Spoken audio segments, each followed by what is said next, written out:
আজ চলে এলাম আমার একটা ছোট্ট বাগান, আমার হাতে তৈরি একটা ছোট্ট বাগান দেখাতে। এই দেখুন আমার বিনস গাছ, কত বিনস ধরেছে দেখুন। এই যে অনেক আছে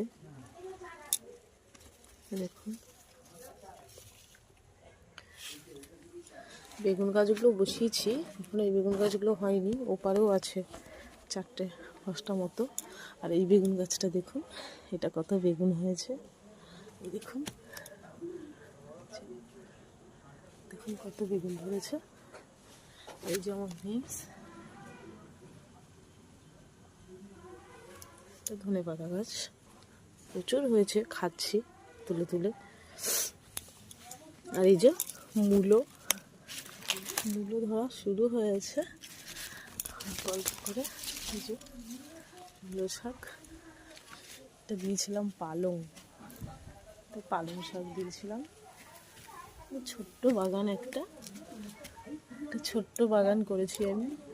মোটামুটি হয়ে যায় আমার এখান থেকে টুকটাক সবজি তুললে।